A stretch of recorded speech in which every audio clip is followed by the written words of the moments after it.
Hello, and welcome to Dice Punks, a tabletop role-playing podcast where we focus on playing full campaigns in less well-known systems. This week, the Frontispiece 4 prepare to evade the attention of Selden District while they prep for their infiltration of VRuTech.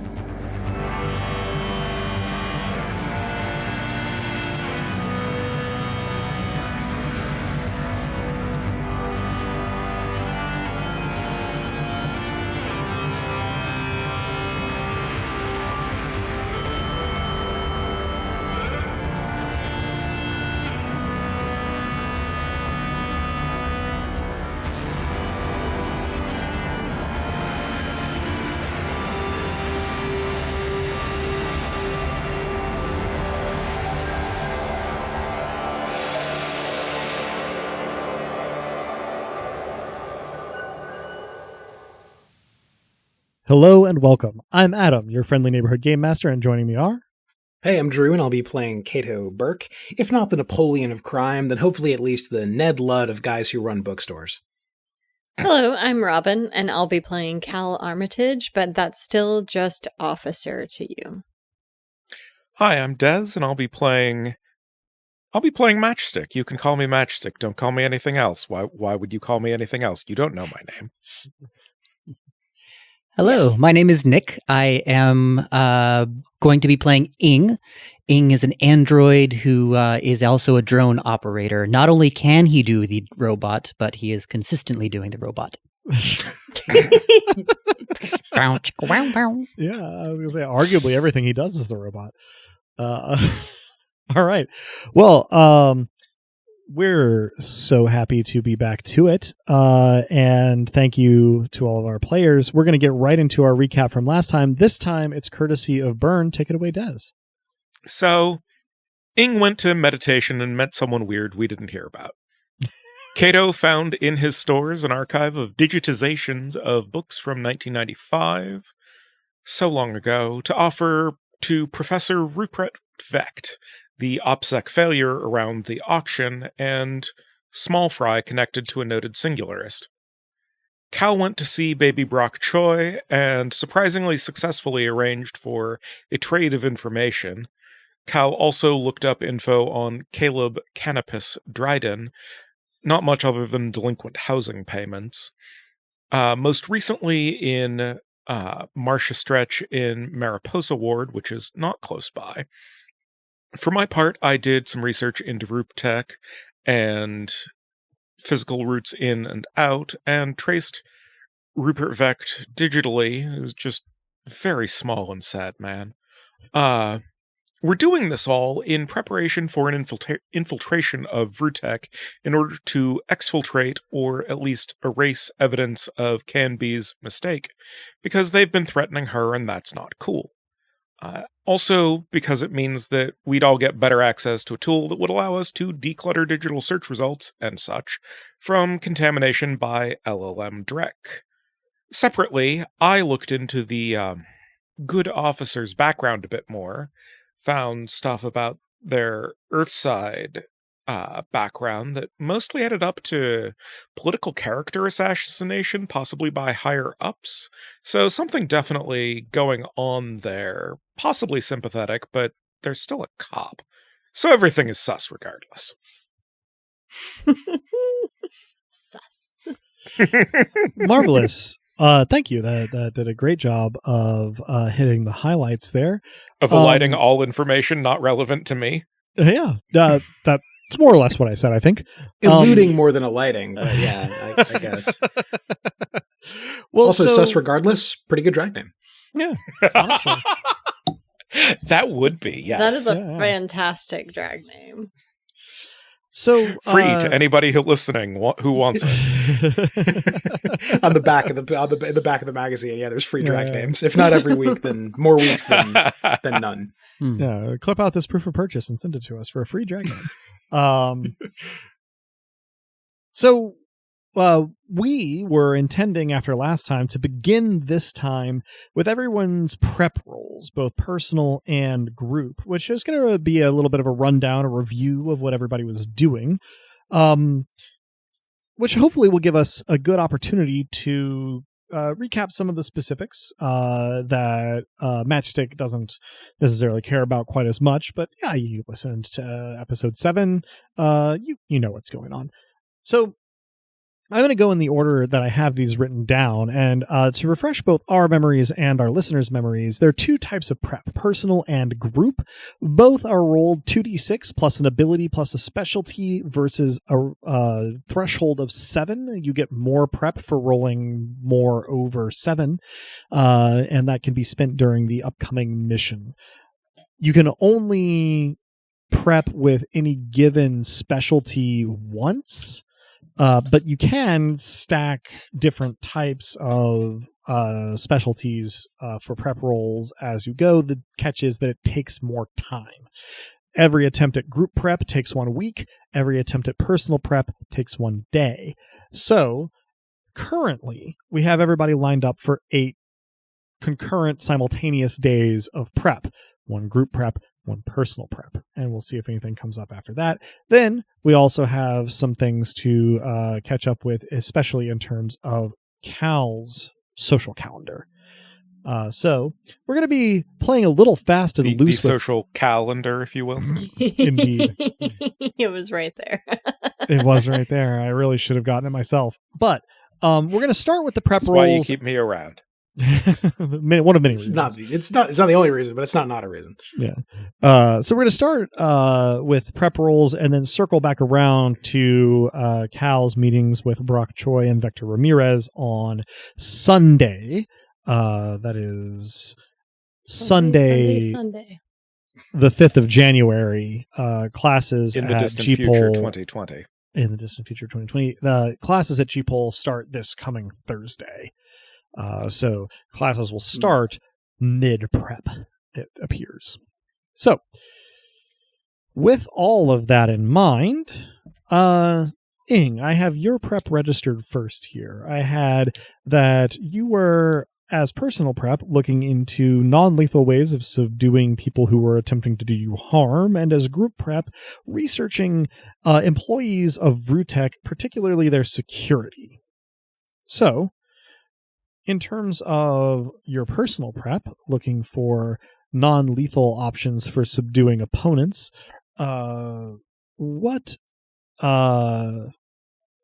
stat and specialty are you looking to employ? Sorry, ability and specialty. Yeah, I would love to either use cool or clever, whichever you think appropriate, as well as acquire an asset in order to try to pursue some material means of non-lethal force.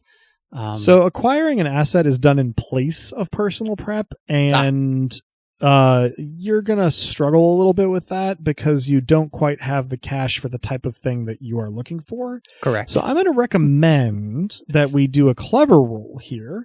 Yes. Because, you're doing research, and that seems more like a clever thing. And I think what we're going to end up with in this case is not you buying or otherwise acquiring an asset so much as you figuring out how to use the assets that are incorporated into yourself and your drones to achieve the desired effect. Because until you have full cash on hand, it's going to be a little hard. Yes, you absolutely may have a suggestion. You borrow a textbook on human anatomy from the Frontispiece and learn where not to hit people. Sure. Mm-hmm. So I'm going to rule here then that a good way to go about this is going to be to roll 2d6 plus clever, which for you is 3, plus your flesh horticulture specialty, which is the most closely related to human bodies. So you're going to roll 2d6 plus 4 versus a difficulty of 7. Please let me know what you get. 5 plus 4 is 9. All right, so you will get 1 personal prep from researching how to non-lethally disable human beings. You're probably reading stuff that like medical students read in their first year, where famously you're much better equipped to kill a person than save them at that point. So that's for your personal prep. Now, for your group prep, you are researching VRuTech security employees. That probably is also going to be a clever role. Do you feel that it particularly meshes with one of your specialties? I think that the only social connection here for me would be the androids' rights movement connections. So just kind of loosely inquiring through the people that I know, discreetly if I can, to see if they know anything or can point me towards somebody who can point me towards somebody, et cetera, et cetera. Very good. That's going to be 2d6 plus 5. That's a total of 10. All right. So that's going to be 2 group prep over the course of 1 week.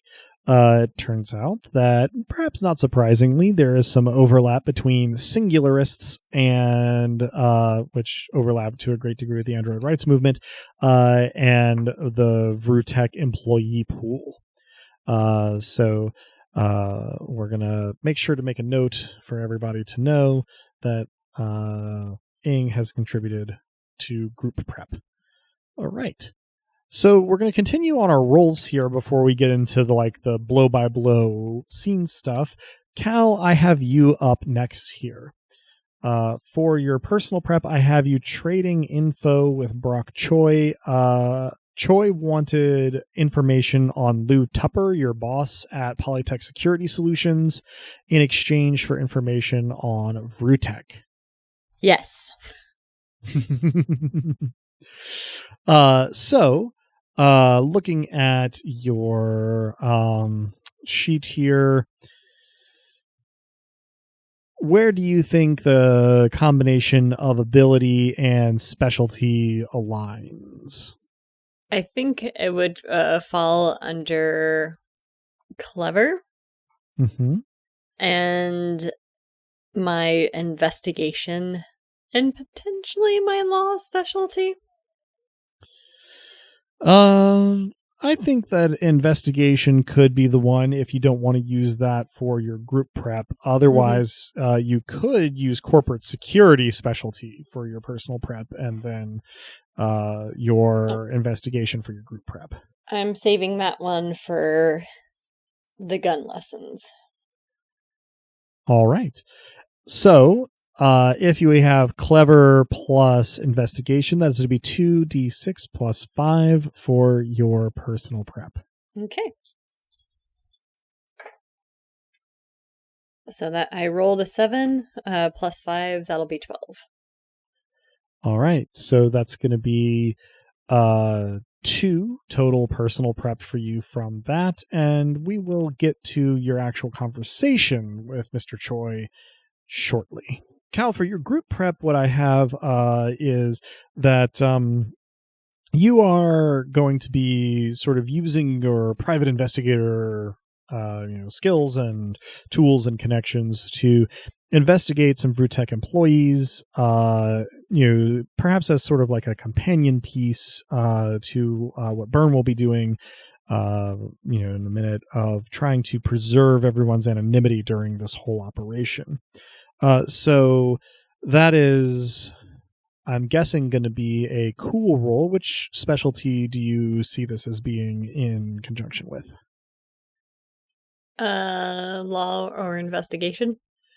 I believe we just used investigation. Yes. So it is off the table for more prep. So let's go with law. That is still then going to be 2d6 plus 5. Mm-hmm. Got an 8 on that one. So 13. Right. So that will be 7, 10, 13. That'll be 3 group prep from Cal. I can do arithmetic. All right. That moves us on to Byrne. For personal prep, you were investigating VRuTech HQ's escape routes. Routes? Whatever. Whatever. What do you see your role there being? I see that as hacking. Mhm. So clever and hacking, I think, gets me +6 Plus or 6 it is. +5 rather. I believe between the action and the generic, you actually end up at 6. Oh, right. Yes. Thank you. So 2d6 plus 6. And so that is an 8 becomes 14. Okay. That will be 3 personal prep to you for discovering some information about VRuTech HQ to be specified later. Then from last time for your group prep, I had you investigating VRuTech employees like files and credentials. Oh, I thought the group prep was the covering everyone's tracks. I you had have just mentioned. perhaps artificially divided those things because otherwise you would then be doing 2 separate group preps, which would take a total of 14 days. Yeah, no. And so I was, for convenience, saying that yes, this has been done. Okay, cool. But we are assigning actions a little bit more specifically, and then you can draw on the various things that were involved in that. So I'm when you are looking thinking, for given flashbacks and the whatnot. like covertness flavor to the whole thing, that ghosting is the option there. All right. And your statistic for that? Clever as well. All right. Why would I do anything 2d6 plus 6. That is 9, so 15. 15 is 7, 10, 13 plus 3 group prep from Byrne. Looking like it's going to be not too shabby so far. Go. All right. And then rounding out our group here is Cato. For personal prep, I had you doing, and I'm more or less quoting from our previous recording here at this point, fixery things with Bronwy. Yeah, I think throughout the week I get in touch with Bronwy, and being that she's on the run now, sort of invite her to stay here if things are especially hot, and as the week goes on, slowly unfurl stuff that we haven't been telling her. Now, at each step of this, I of course have a discussion with Matchstick, and the degree to which I have to ignore what Matchstick says may depend on the day. Fair enough. In terms of a role, what are you thinking? It's a good question. Ability plus a specialty. Yeah, ability seems like it's probably criminal underground, because this is a fellow That would be a operator. specialty. Yes. You are correct. Yes. Ability, I don't know, is this clever or is this cool? It's one of the two for sure. I would hear an argument for either. I think it's probably more clever, because I'm not necessarily functioning just on charm. I'm trying to, when I speak to Matchstick, the goal is not just to listen until the objections subside. It's to figure out exactly what is actually an OPSEC disaster versus what is merely an OPSEC risk, and risk tolerances. And also what is merely a mumble-teen-year-old objection. Indeed, yeah. Separating the mumble-teen chaff from the OPSEC wheat is probably an intellectual exercise, and therefore I would say clever. OPSEC wheat implies the existence of OPSEC flour and OPSEC bread, and I am not. Yes, we are going to crush their security into OPSEC flour and exfiltrate that OPSEC bread. Yes. Over the week, in the ashes of the oven, I create an OPSEC pumpernickel, and I mean, I'm ready for OPSEC beer.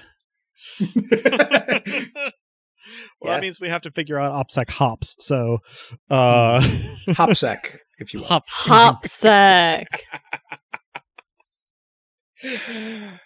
I think we've just found the episode title, Yes, we did. which has nothing to do with anything, but is still funny. we will see what happens, I suppose. In the meantime, this right here, just this far into the episode, is where I get officially past my bedtime.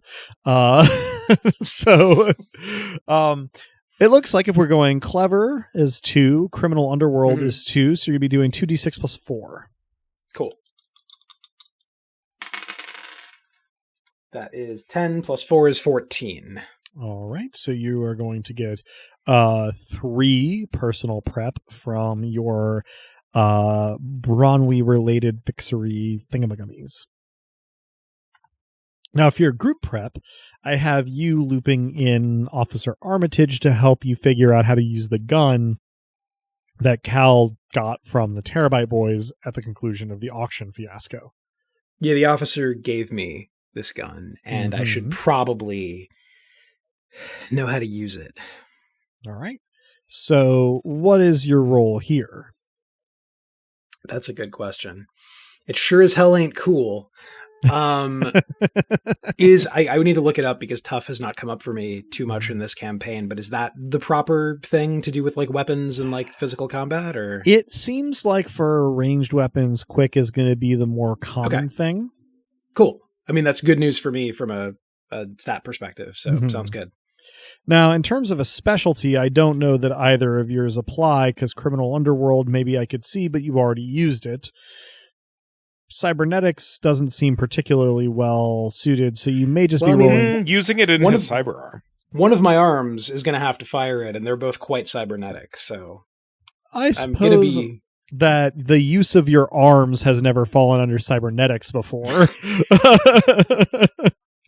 Like, they are augments, but cybernetics as a skill seem to be much more related to you, like, designing or installing or modifying cybernetics. If I have to alter my arms in order to fire the gun, then that makes sense. But it probably, logically, the fine work arm can pull a trigger just fine. So, I'm not trying to be obstinate here. However, it does not seem like I the do, sort of however, thing we've like used that the both specialty you for. and I leapt on that. Look, everything is cybernetics when you're me, is what I'm saying. There's no way for me to assist with this. It's cyber right? all the way down. Not mechanically, no. I mean, obviously you are assisting with it, but in terms of how we are rolling it up, it is Cato's prep. So, let's have you make a quick roll. It is your best attribute. Yes, I am being a little bit of a meanie here in denying you the use of your other specialty, but that it doesn't seem to add up in my accounting ledger. So if you are one group prep short of being able to succeed this mission, then I give you permission to lambast me in the peaks.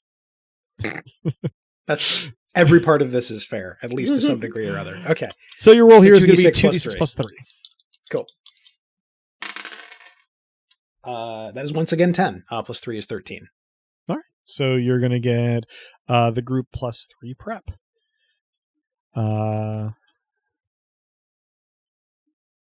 We've been remarkably consistent up to in this. 11. Is that right? Looks like, yeah. Yeah. We're very prepared. There's no way we can fail. That's how that works, yeah. Famous last words. So, are there any other matters relating directly to prep that we wish to handle currently? All right. So, I guess one thing is, how did it like how much has Bronwy been around? This is a bit of a we can abstract it to some degree, but it's a sort of a discussion between us and the GM, and if that's coming next, all good. So I'm going to rule that we will handle that momentarily, based primarily on the way that you imagine these interactions having gone over the course of 8 days. Before we do get to that, though, we have a couple things we need to handle with Cal on Sunday the 5th, I believe, of January. Yeah, Sunday the 5th. Totally. Relating to Cal's social calendar. The calendar. Right, yes. How did I miss that twice? I question Unclear, myself my dude. sometimes. Yeah. So, Cal, you're expecting some kind of message from Brock Choi, the greengrocer, around 10 a.m. on Sunday the 5th, which is the next day after the conclusion of our more or less real-time, sort of elements of last session. I guess, is there anything specific you are doing before this meeting?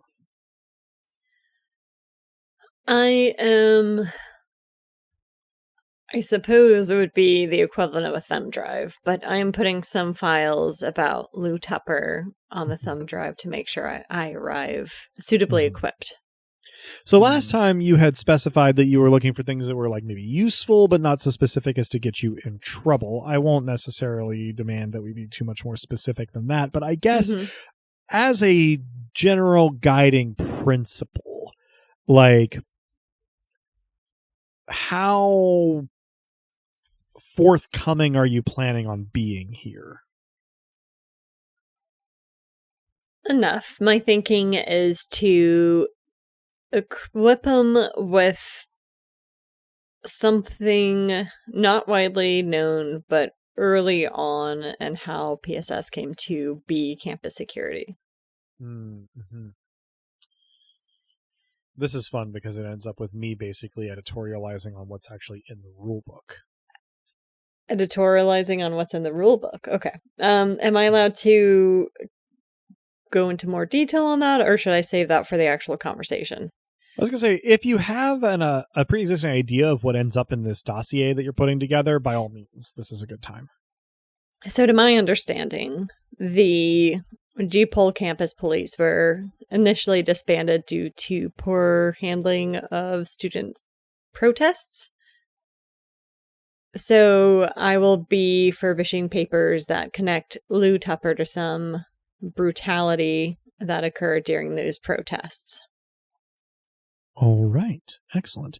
That fits in fairly well here because, yes, Polytechnic Security Solutions sort of came to be and was hired on as sort of the second attempt at campus security after what you're describing. Lou Tupper, and this is information that I would say Cal has long since surmised, but is not common knowledge outside of Polytech Security Solutions.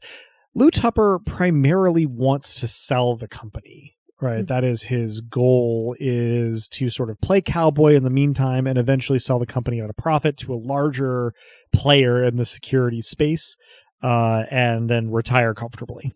That is what you have sort of inferred his plan to be. So obviously he would not want to be linked to the botched responses that got PSS, in place to begin with. So this will form the sort of diamond core of your information, and then you sprinkle it with some other more specific and maybe less like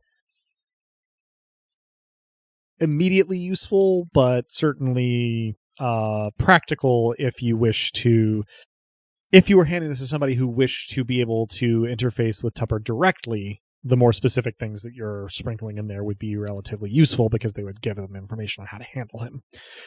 But this is sort of the main thing that you've got in terms of like, I don't know, revelation may be too strong a word, but actionable information, I suppose. So you have put this together. Presumably you rise at a reasonable hour and are sort of ready and awaiting, and sure enough, at 10 on the dot you get a message from Mr. Choi that reads as follows. I don't know if you've been, but I've been supplying produce to a relatively new restaurant in the area called Izakaya Po' Boy. Meet me there in 20 minutes and we'll have the privacy to discuss, the owner has assured me. in which Adam finds new ways to shoehorn this restaurant into this game. If you all weren't so visibly harmed by it, I would not prioritize it. But because every time it comes up, everybody is like visibly in pain, I'm incentivized to keep using it. I send a Because text. the listener, go for it. Sorry, I was just going to editorialize that because the listener cannot see my face. For me, it's a difficult dance where I am horrified, but I also would go in real life. Right, exactly. I send a text back. Will my previous visits to this establishment be a problem? Mr. Troy responds, "Oh, you've been? Well, you'll have to let me know what's good on the menu then." I just send a thumbs up. And then it is about time to get going. And so you meet Brock there. Sure enough. Also, if you're looking at your phone, your message about prior visits being an issue there gets a thumbs up that is not from Brock. I send back the cop person emoji. You get the katakana shrug in response. Oh boy. At the end of this campaign, I'm going to have to calculate how much time we spent describing emojis and emoticons across the whole campaign. To be clear, I will have the highest count on that. So you are Sounds punctual. Like a challenge. Take it however you wish. You are punctual in showing up at Izakaya Po'boy. It is close by. And true to Brock's word, you two are the only ones in evidence. You show up very slightly before Brock, but you are not like all the way inside by the time you see him kind of approaching the restaurant. So almost simultaneous. And Sim comes out to take drink orders and then makes himself scarce. I order water as usual. Mm-hmm. Brock orders, perhaps unknowing of what it will entail, the Cajun hot sake. And when it arrives, he gives it a somewhat blank look and tries a sip, says nothing, and sets it down, and then addresses you. He begins. "Glad to see you again, officer. As always, uncertain how serious inquiries are on the first time. I am glad that you are real customer. Have you said you've been here before? I'm assuming that you wouldn't have recommended the Cajun hot sake, but have you had anything here that's good?" I can't say I've had much more than this, and I hold up my water glass. But the last one that ordered the Cajun hot sake had a similar reception of it. "Well, when we place our food order, I'll probably ask for a glass of ice so that I can turn this back into beer. But hopefully the other menu items are not so ill-advised. I appreciate your candor so far, and I have assembled some information for you, but, once we have our food, I'll be interested to see what you have for me. Does Caldy order any food?"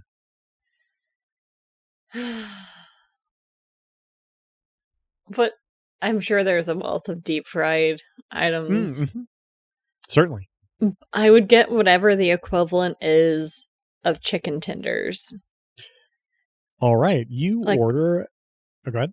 The menu item that is on a lot of restaurants that have interesting things that is either designed for kids or the people that genuinely don't want to be there. Fair enough. The menu doesn't have a section for this, but you are able to sort of spy out the karaage. I do not guarantee my pronunciation there, but it is essentially, the Japanese fried chicken. And in this case, it comes with a barbecue sauce on a bed of sliced greens. So Perfect. relatively simple order. Brock, sort of considers, and then orders a menu item that is on the menu with on the menu under the name quotation marks classic po' boy. You are not entirely sure what those quotation marks are going to mean in this case. Terrifying. It could be sarcasm, Mhm. like how to protect and serve is in italics on cop cars.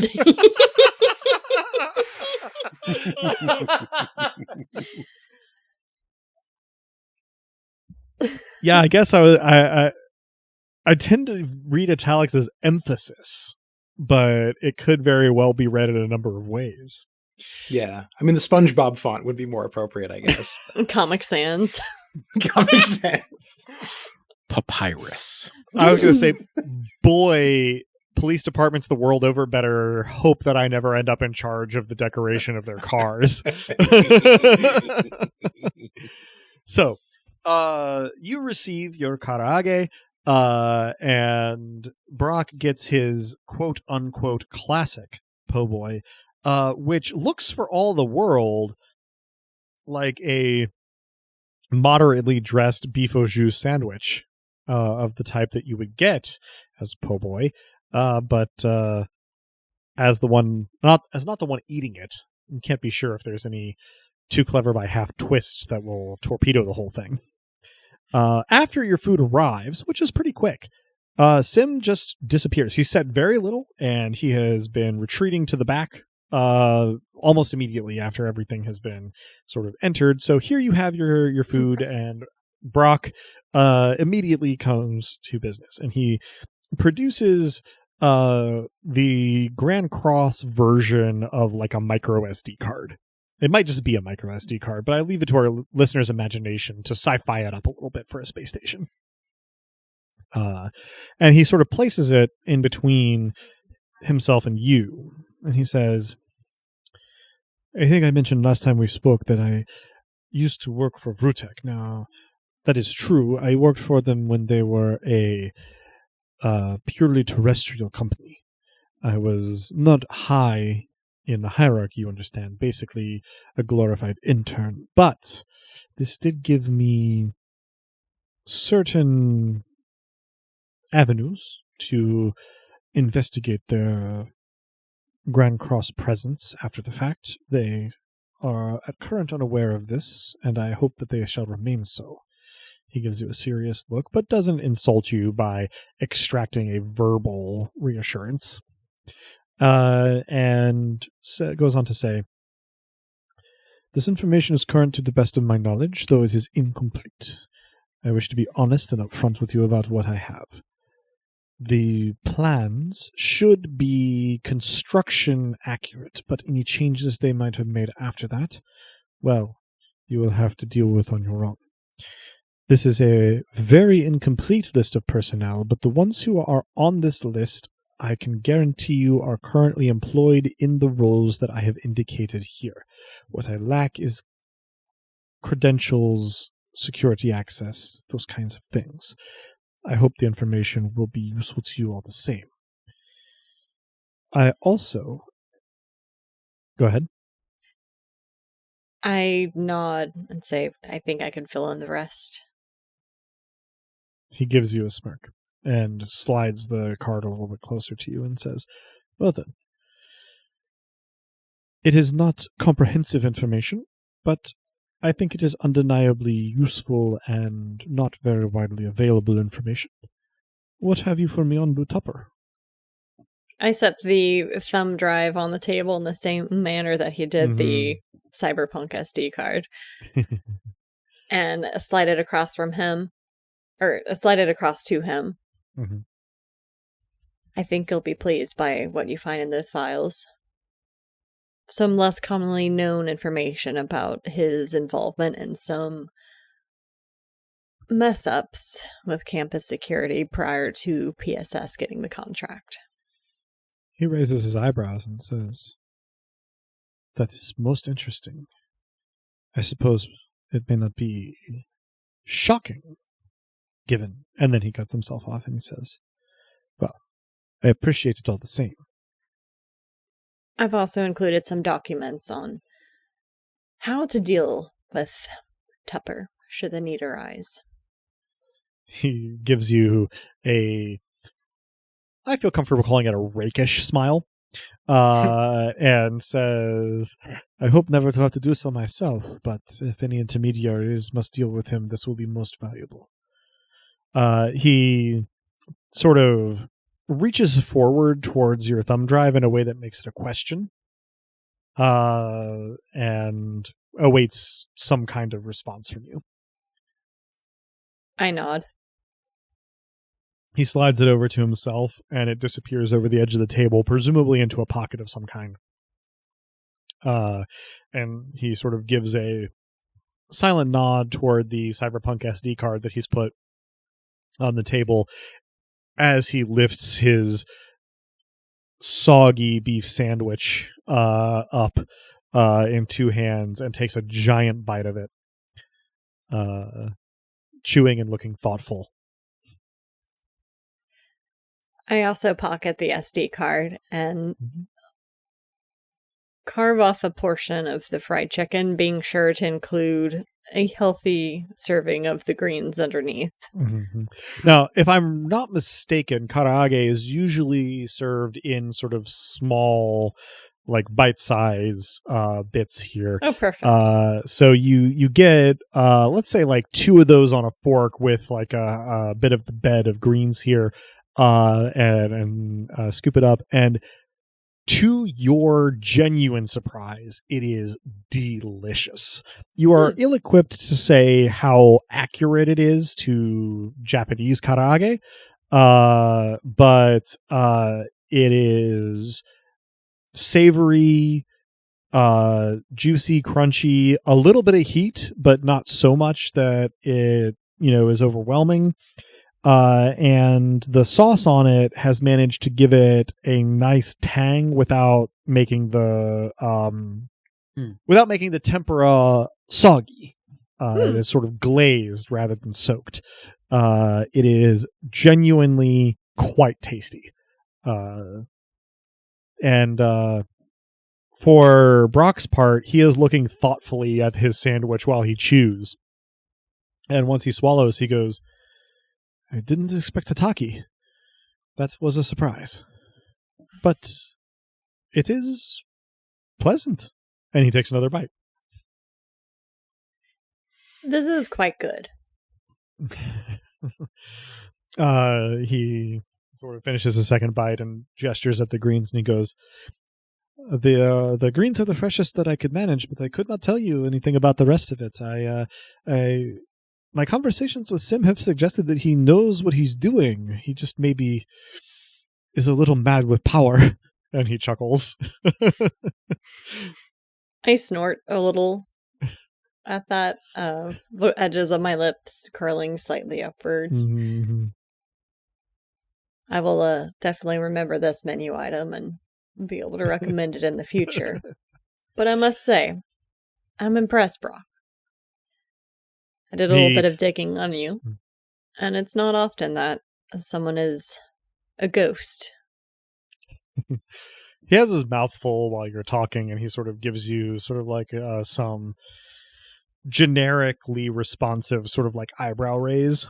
Mm-hmm. But then once he finishes his bite and swallows, he says, "There are many things with which I struggle to excel, but my primary occupation is not one of them." And gives you sort of a crooked smile, and he says, "This is unusually pleasant, officer. Most of the time when I deal with the law, or to be honest, any of my customers, it is tense or fraught, or somebody's posturing. But this is just a pleasant Sunday morning. I appreciate that." Of course. I see this as the beginning to a fruitful relationship. Though fruitful may not be the best word here, and I hold up another fork full of the greens. Vegetal. He chuckles, not inauthentically. He seems genuinely like amused, but also slightly more awkward than you've seen him before. For my amusement, I would love to get a roll from you, just cool. So 2d6 plus 2. Oh dear. Oh, so that's going to be 9 on the dice, plus 2 is 11. It's a little hard to catch, but you are sure that you're not imagining it. He's blushing slightly. They've got an admirer. Oh gosh. I take a very slow sip of my water and pretend not to notice. In fact, there's suddenly lint on my shoulder that catches my attention. Right around that time, Sim comes back out and Brock requests his glass of ice for his Cajun hot sake. And you pass the remainder of your meal in very sporadic small talk around munching on your meals. And Brock insists that he be allowed to cover the bill at the end. I don't protest.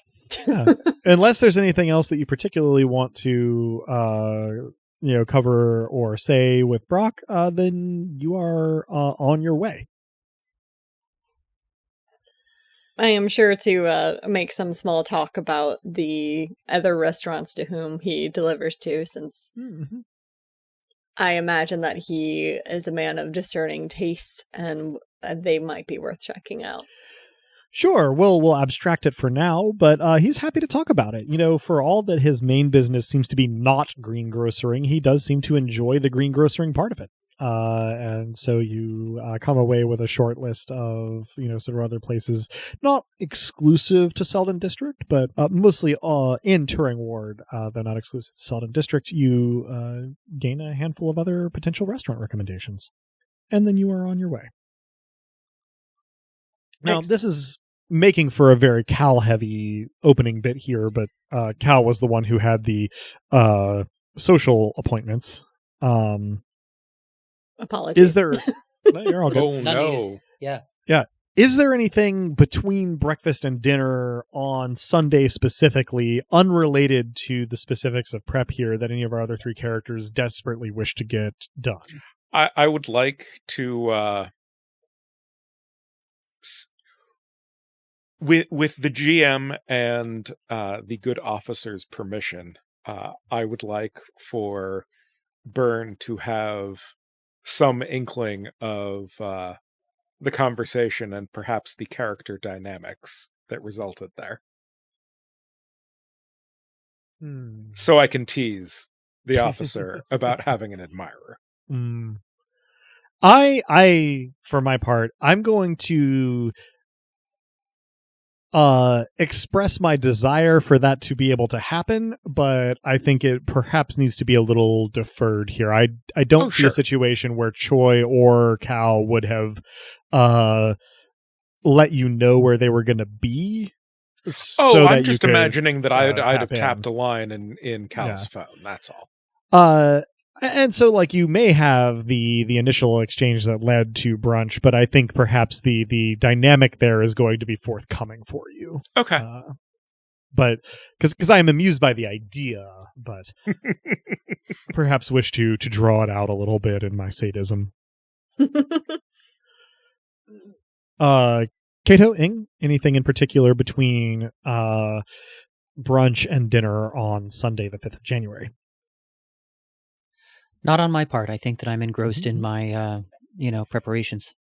All right. Also, separately, Cal, do you relay any of Brock's information to me for my part of research? Yes. I will send the contents of the SD card. That was going to be my assumption. Yeah. That everybody You was get going a to. shockingly sincere and straightforward thank you. I send a thumbs up back. Yeah. I will say, just for the sake of flavor, that in kind of leading up to this mission, feeling a bit nervous about what may or may not happen, I tried this whole meditation thing again, not terribly successfully, but an effort was made.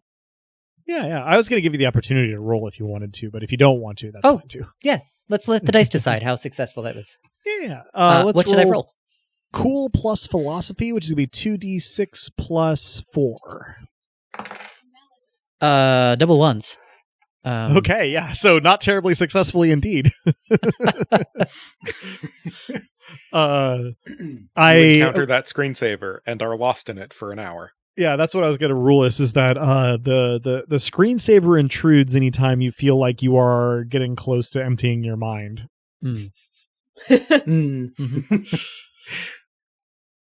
I meanwhile learn more about how the gun works than is strictly necessary to operate it. I take it apart, I clean the component parts, and they probably need a cleaning after the previous owner. But then I keep doing that, procrastinating actually firing the thing for a while. Right. Yeah, and we'll get to that in just a moment. So if that's what's going on during the middle and afternoon of the day, then I think our next stop is Cal's dinner with Vector Ramirez, arranged at Ramirez's request, in order to keep you up to speed with what's been going on at PSS HQ in the aftermath of the auction. Ramirez has asked you to meet him at a casual dining restaurant that does a lot of traffic during the school year with students who want a sit down rather than fast food meal but don't want to pay very much for it. This time of year before the semester begins, it tends to be kind of a ghost town. So he pulls you in for dinner to we're going to call it McGee's. Is it on Brock's list? No. Okay. Brutal. Almost everything they serve is defrosted. Gotcha. Part of the reason why it is cheap enough to be popular with students. I've probably been there a fair few times. Almost certainly. So, Ramirez has already gotten a table when you arrive, though you are not late. And he waves you over. He's got a cheap and cheerful bottle of beer and a hot wings appetizer already going. He's wearing street clothes and looks tired. I like to think he's already ordered me a water with lemon too. You know what? He probably has. Let's say as they see you come in, there's basically nobody else in evidence. So the waitstaff brings you a water with lemon and asks if you're interested in an appetizer. I gesture to the wings. Presume not. So Vamoose and Ramirez gives a gusty sigh. He goes, what a fucking week. You can say that again. I hold up my glass of water to his beer. He taps his bottle of beer on your glass of water and says, I guess it will. What a fucking week. So, IMX has been at the station. They've come overtly, but even right after the auction, they were sending folks down to talk to Lou. I don't guess you've got any... Well, he waves his hand. Never mind. I don't want to hear it. However, without knowing what exactly it is that went down, all I can say is this. Typically, Lou just gets emails from IMX, right? They're a business interest. They have requests about security or information or whatever, but they've had 2 reps at the office since this auction thing. And, I mean, you know how Lou gets, right? Yeah, of course you do. But he's been that way, but more so after every conversation. It's gotten worse. So they have something on him, I guess. I mean, maybe if you know something, you can tell me. But he's less happy every time IMX shows up. And by my count, they've been here 4 times. Well, been there 4 times.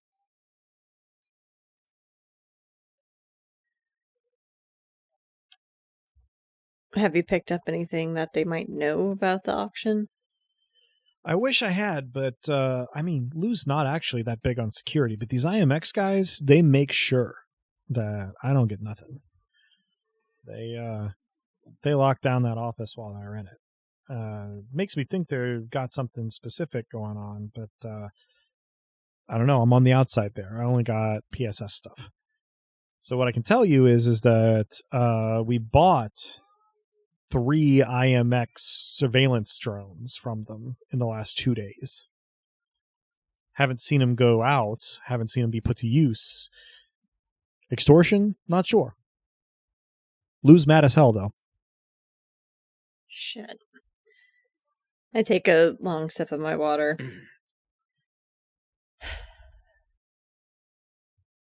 This is not a good situation. No shit. He does. I don't chuckle. know what that thing was at the auction. And I'm not going to give you too much details because I don't want to drag you into this. Appreciated. But it's a security threat, not just to campus, but the whole station. Fuck.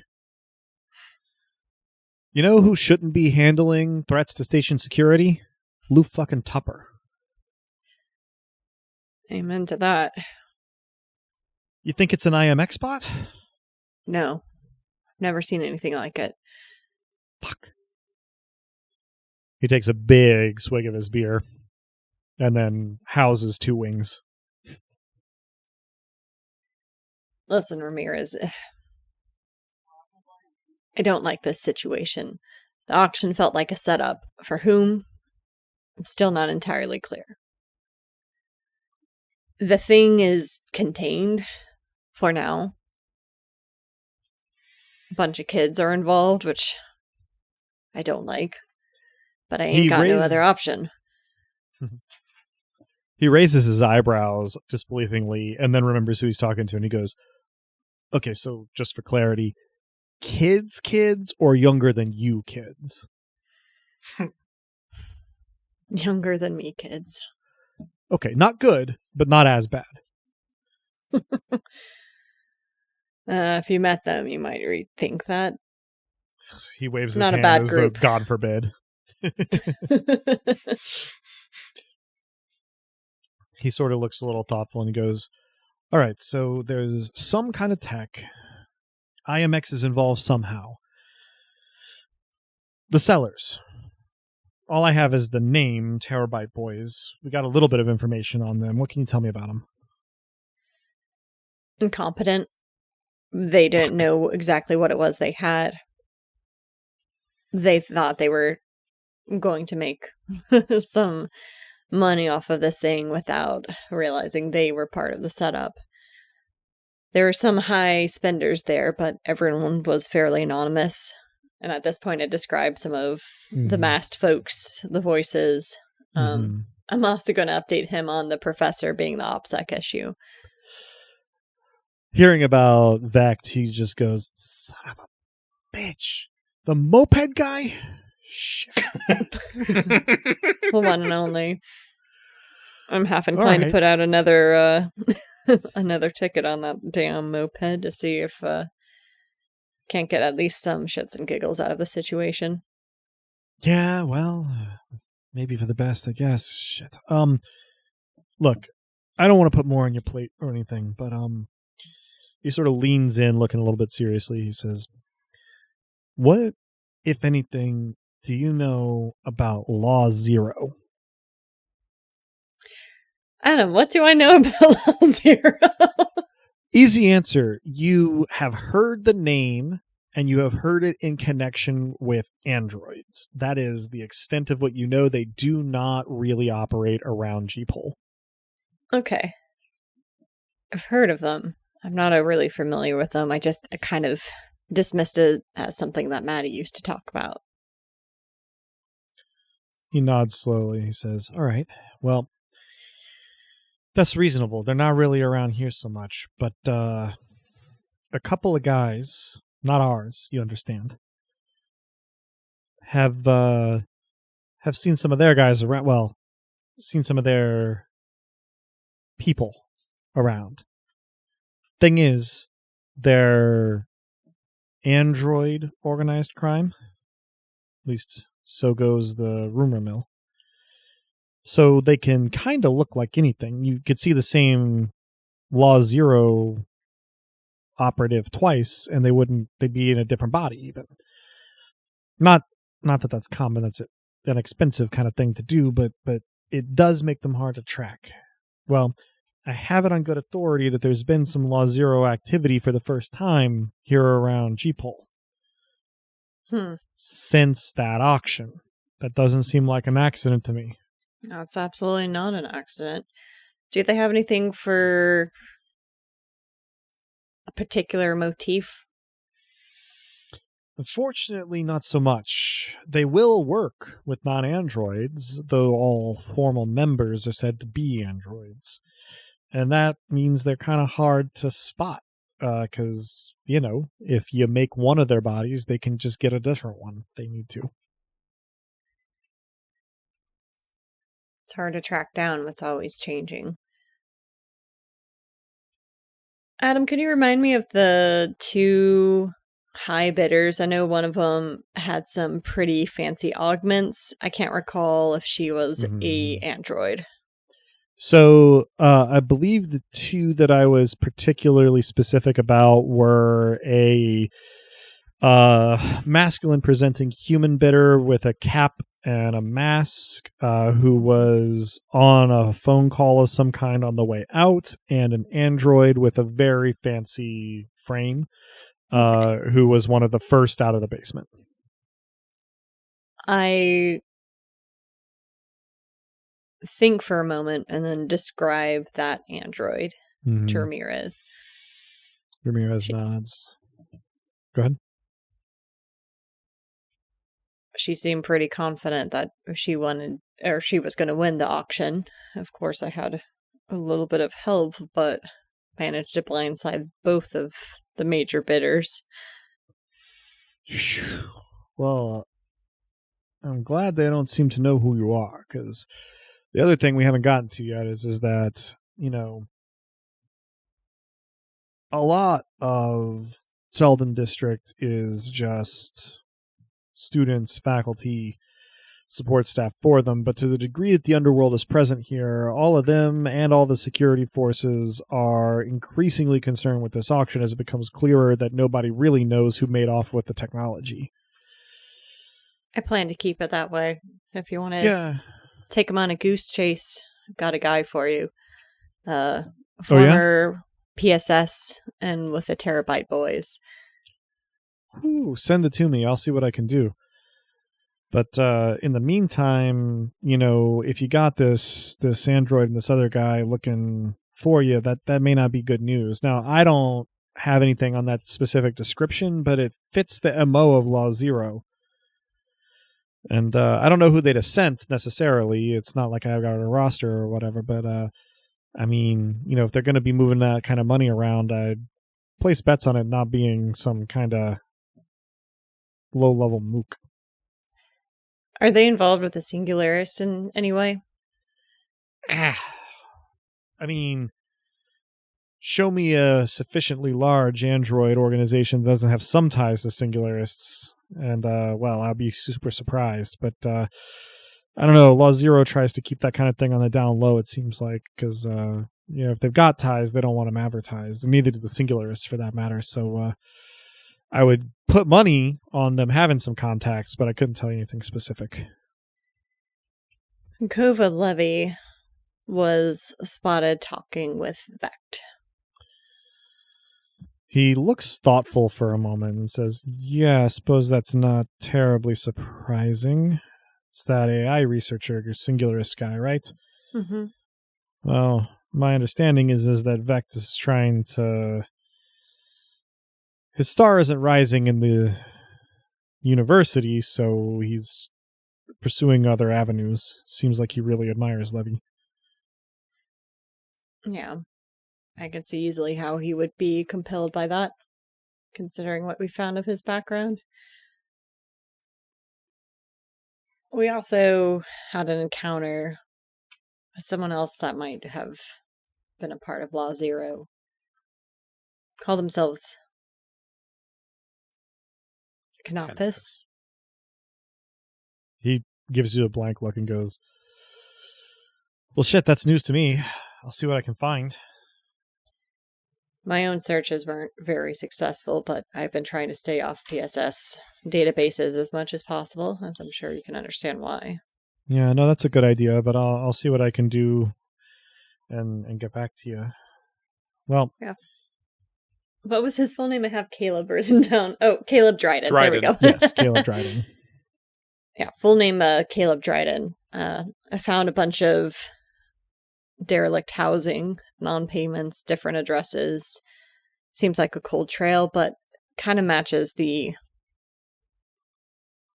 way that Law Zero seems to operate. Could be. And yeah, no, the alias fits with their aesthetics, I guess. But he jots down Caleb Dryden / Canopus and puts his little flip book back in his pocket as he finishes his beer and sort of sits back and is like, well, not that I need to tell you, but this is an absolute fucking mess. Hope you can get to the bottom of it. It may take some time, but I'm on it. Keep your ear to the ground. But don't compromise yourself. He kind of chuckles and kind of does a little flat of his hand on the table for emphasis and goes, well, we both know the PSS isn't going to do it on their own, so it's up to us, I guess. We'll figure it out, Ramirez. I won't say we've been through worse, because I don't think we have. He chuckles. Maybe not. But we'll get through it either way. Just keep me posted and keep your head down. Tupper's... he's in a state. Isn't he always? Not like this.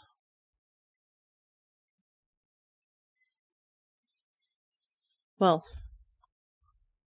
if my work has been any indication as of late, he might have something to distract him. Hopefully sooner rather than later, but I'm still filling that out. Ramirez nods thoughtfully.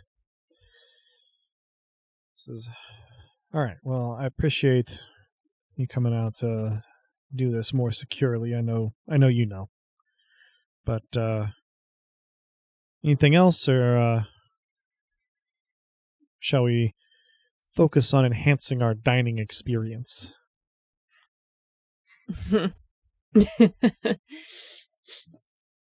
I figure enhancing our dining experience would be best right now, unless there's anything I can do to help take some of that heat off your back. He makes a vague gesture and he goes, so far it's just a matter of having to be in the office where Tupper is. Hopefully he takes to drinking himself to sleep soon, and then I wanted to deal with him in the evenings. It's only a matter of time. He waves down the waitstaff, orders another beer, and puts in his sandwich order for the actual meal. Get whatever you like, but conversation turns to more casual things after that. Or make a point of asking him how his kids are doing. This is a canny move because he is able to alternately enthuse about them and complain about their teachers and coaches for the rest of the meal. I allude to keeping an eye out for the teachers and coaches during my traffic patrols.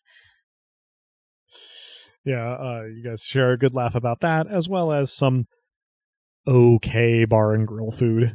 It's fine. So,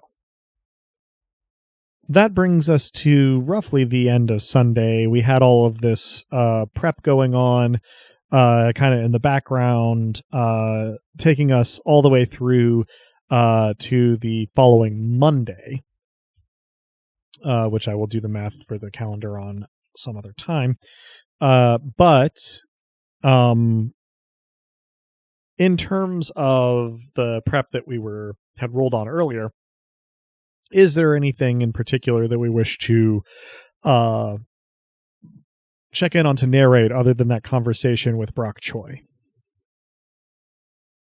I'm going to send the group text the heads up about Law Zero, along with my postulation that the fancy framed android might be part of their motif, and the fact that they can change their appearance at a whim. I'll also throw in an alert about the 3 IMEX surveillance drones and see if anyone can tap into what those might look like. Okay. Why, yes, I might hope to be able to do that. Pending, of course. Let's take a couple of things there by turns. So, first off, Cato. Part of your prep was communicating with Bronwy about fixery things and maybe also giving her a place to lay low at the Frontispiece. So we don't have to do, a series of fully inscenified conversations there. But in response to her sort of notice that the heat is up to the point where it's even affecting her, I guess, what are your responses and overtures there? The first thing I do is say, look, we appreciate you getting us out of a fix, and we'll get you out of a fix too if it comes up, and it looks like it's coming up. The second thing I do is talk to Byrne about the fact that we may have a guest. Actually, no, that's the third thing I do. The second thing that I do is put a tarp over our other guest. All right. Such that even if someone were to say stay in that room, they wouldn't immediately, well, at least until it started reciting pi, know that we had something there. Yeah, you make it so we don't have plausible. Yeah. Just equipment. Don't touch it. Very volatile. For the love of God. Gorister will be mad if you touch it. Exactly.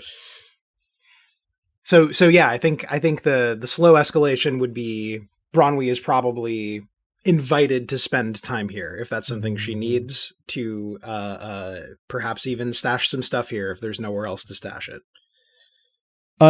She takes you up on that offer because she doesn't need to move everything from her shop, but some of the more suspicious or warranty voiding kinds of things that she keeps in her shop, she does bring over.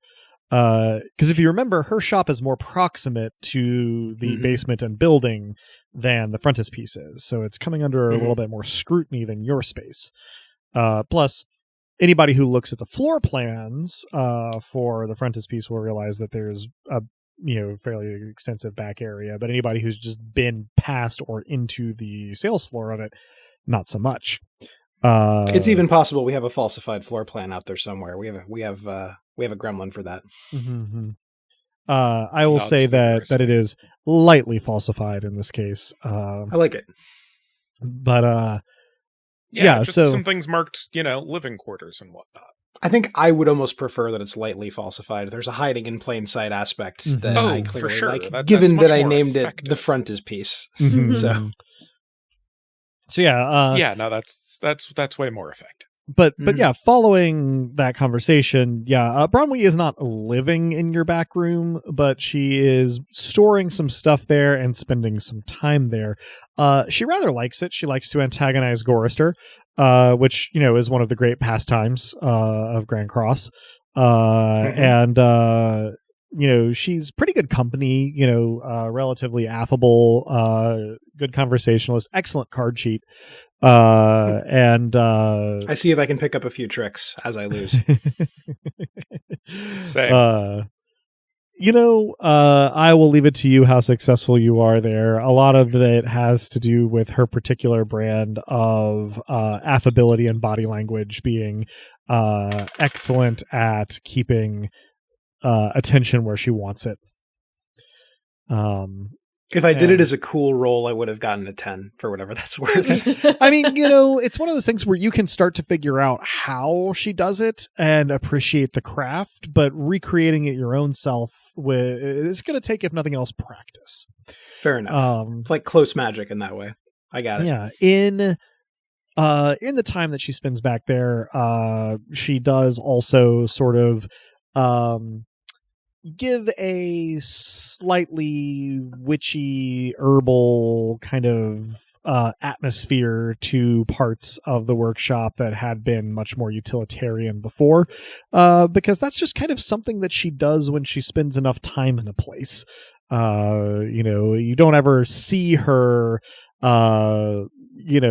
hanging up a bundle of dried herbs or sort of using a permanent marker to put a little sigil on something, but they show up anyway.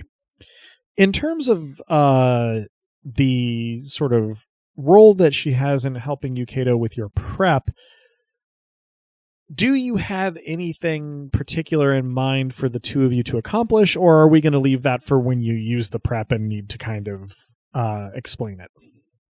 I think we're going to leave it somewhat vague and Sure. decide what happened as it comes up, but the general shape of it, so as not to completely cheat narratively, is that I'm trying to suss out how much we can bring her in without putting her in more danger, but while sussing out whether she knows more than we do. And whether and just as importantly, whether she knows something related to what the hell is going on. Because as a certain beleaguered cop said not too long ago, whether I know this or not is a huge fucking mess. Yeah. So she has her finger a little bit more on the pulse of sort of like Selden District street life than your sort of group does.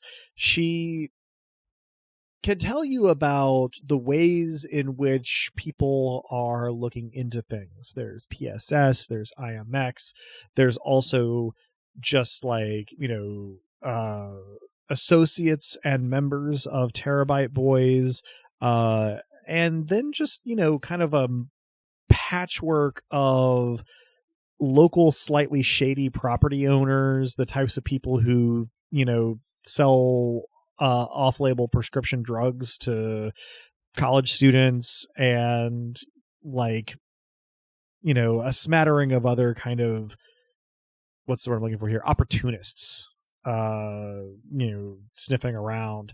The one thing that she can provide you that is of particular interest to you is that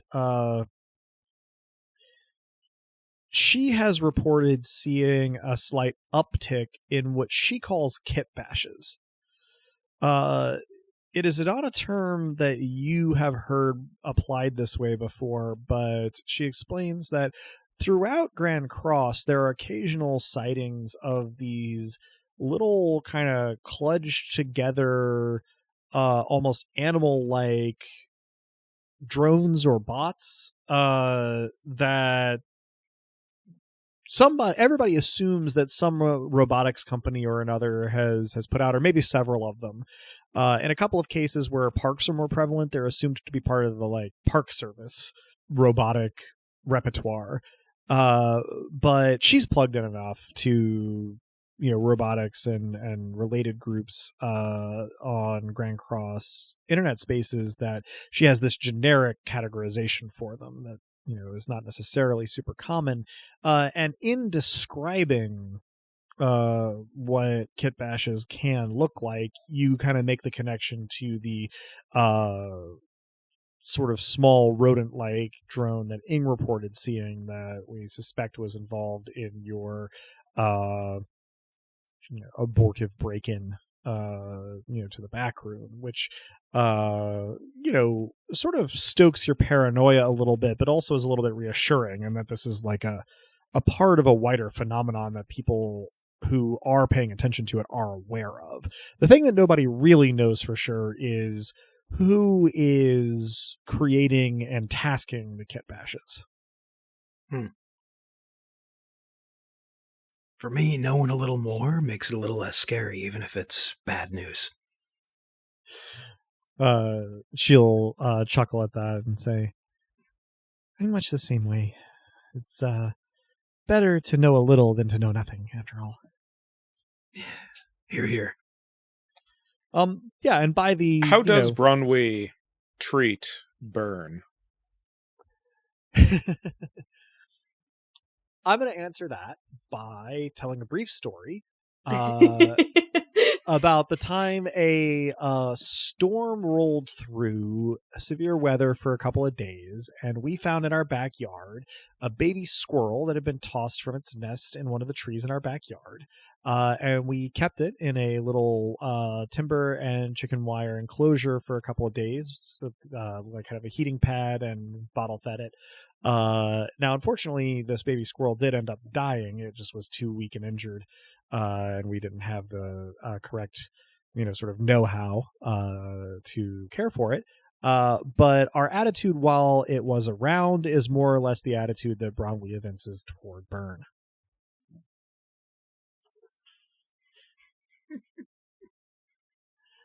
My guess, I don't like her. Yeah, my guess is that the positive side of this, however minuscule it might be, is that she does not attempt to force her company on you. But the other side of that, of course, is that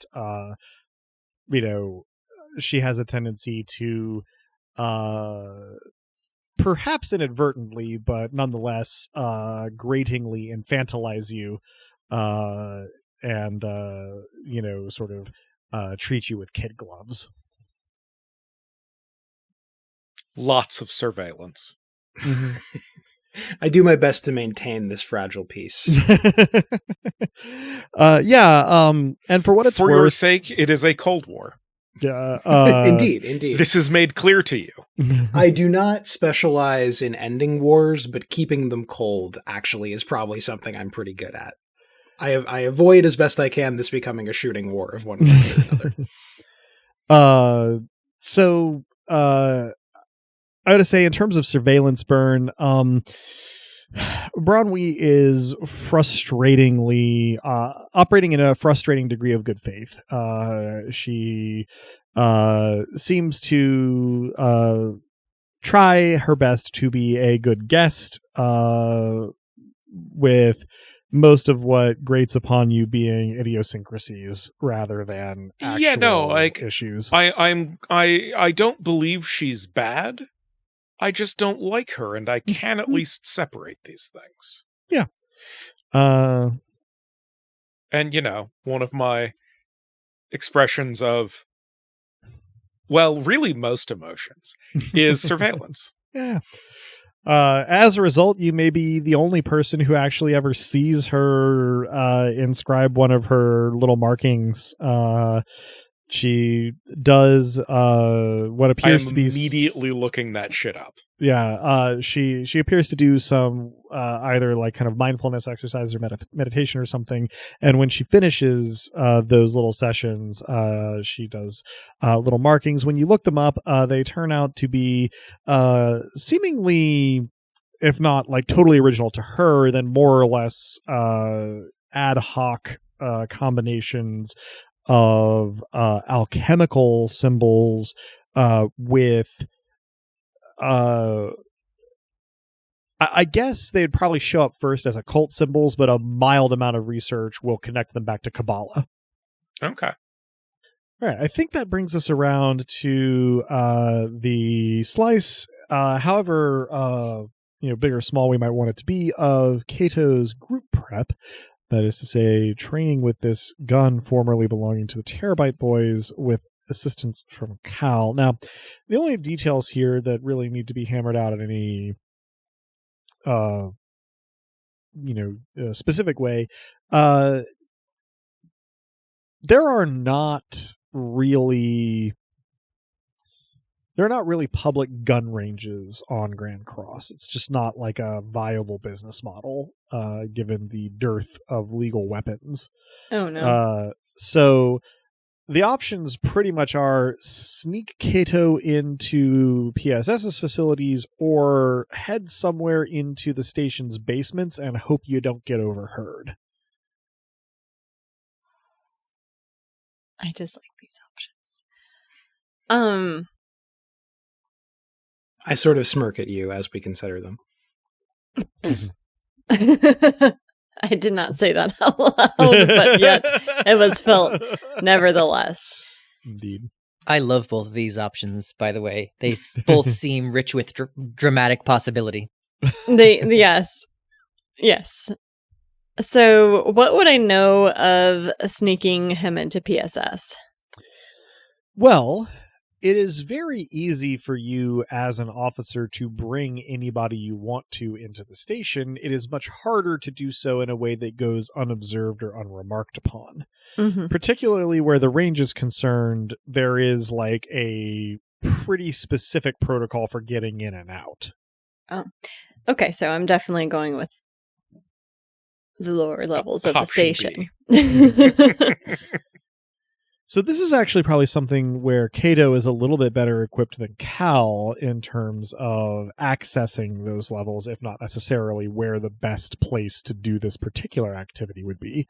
So I'm going to, in the interest of time, abstract this as a clever roll with your criminal underworld specialties. So Cato, give me a 2d6 plus 4, if you would.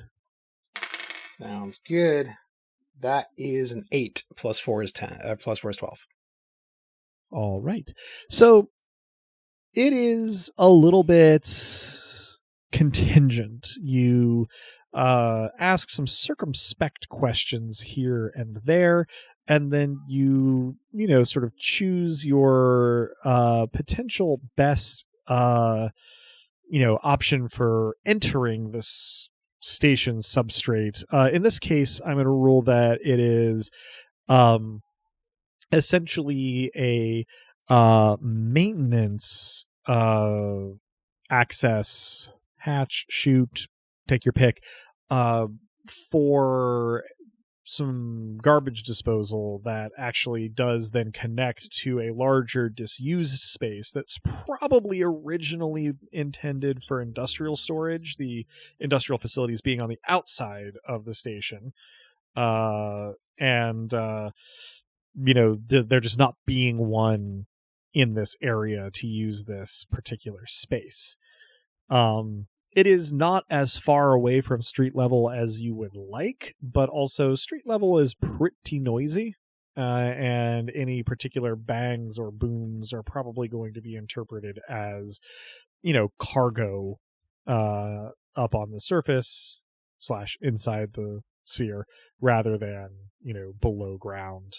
You don't have artillery here. You're not using automatic weapons. So, it should be relatively circumspect. Now, we don't have to get into a whole entire scene here, but I'm going to assume, Cato, that you don't particularly know much beyond like what's in movies about operating a handgun.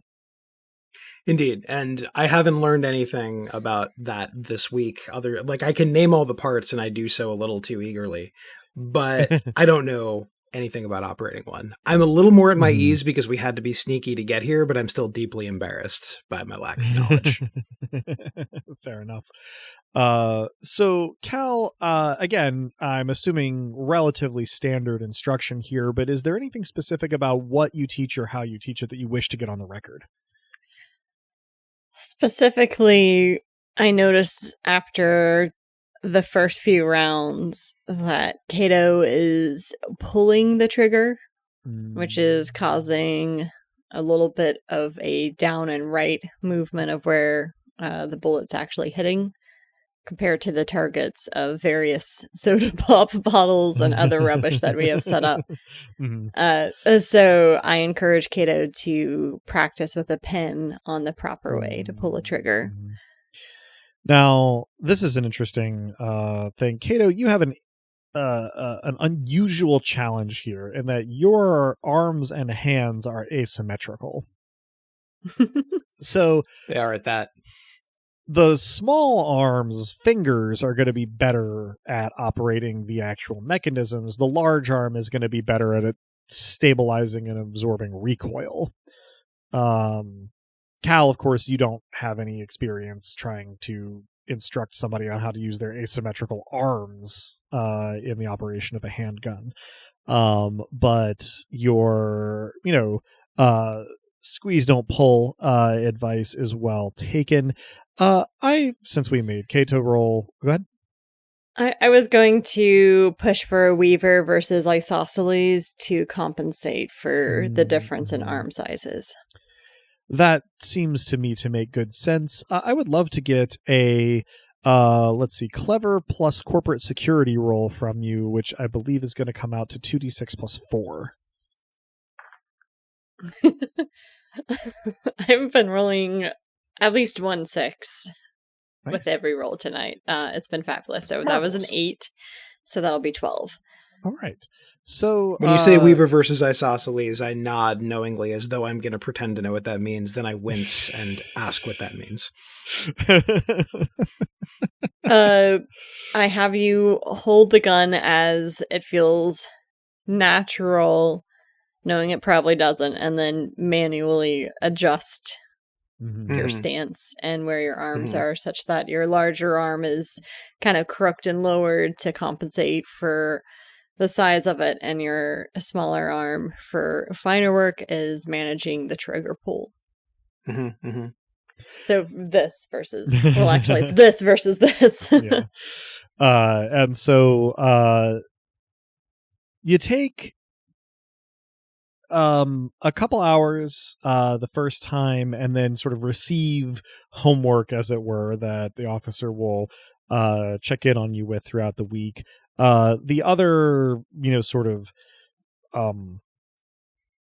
relevant step here is in sourcing and then actually acquiring the ammunition for this kind of practice.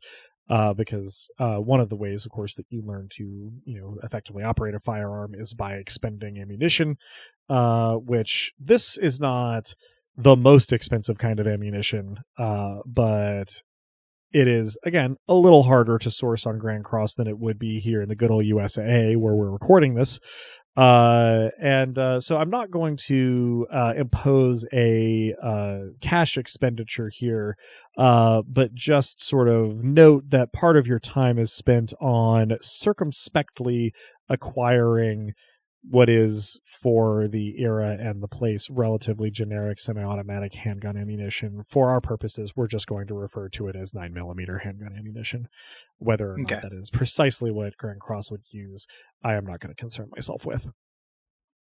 So, that brings us around here then to Ing. Now, Ing, this does not have anything to do specifically with your prep. I will just note on the subject of prep that you're, doing research on VRuTech security employees, and that you have a fair bit of trouble sourcing any sort of tool for non-lethally subduing people, but that you do, sort of avail yourself of the information that is handy in order to both sort of learn and practice how human bodies can be manipulated in ways that do not result in permanent damage, but does help to take people out of the fight. Aside from all of that, as mentioned earlier, by the way, you have free run of the medical books that we have access to. Yes, and they do prove to be pretty helpful. You do spend some time here and there tinkering / communing with your droids. But do you want to do anything in particular in the way of your more spiritual seeking during the 8 days? Yes, I do find that there's only so much studying and prodding and trying to think about things that I can do at a stretch before I need a little bit of downtime or shift in gear. And so I do think that over the course of this kind of intensive prep study, the anxiety leading up to the mission, that one thing that balances all of that, even if not with by means of a coping skill, is just kind of continuing to explore different elements of spirituality. I, for my own fun, am going to have you give me a cool plus philosophy roll. So that's going to be 2d6 plus 4. And this is basically just going to help A roll direct me never to before where... attempted in the scope of humanity. It's like a synthwave cover with like Kant and sunglasses. Oh, that hurts. It hurts, and I love it for that. So yeah, if you'll give me that roll, this is going to help guide me to where you find yourself doing your seeking this week. Yeah, sounds good.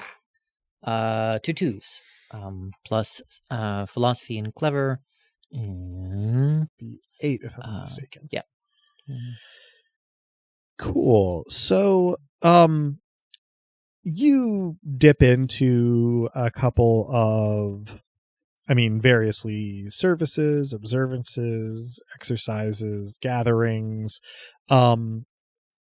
You actually dip out of one, which is not something that typically is part of your MO, but one of the less affiliated with campus things that you sort of spend an evening on has like a as generic a name as anything else that you see popping up in Selden District, but very quickly makes you feel very out of place, not just because of how people are kind of looking at you in confusion, but because most of the actual proceedings are a official of some kind in this group talking about religious imperatives toward procreation, which is actually not just something that organic folks look at you askance for. It's actually one of the hot button issues in Android communities and Android rights movements, is that currently androids do not really have the intellectual property rights to the methods for creating more of themselves. That is almost entirely in the hands of corporate entities, and so you pretty quickly leave that. It is interesting while you were there from an academic perspective, in that it is sort of has a lot of the language and trappings of terrestrial Christianity, but seems to be kind of syncretic with a lot of other orbital religions that are present, or I should say religions that are present in orbit.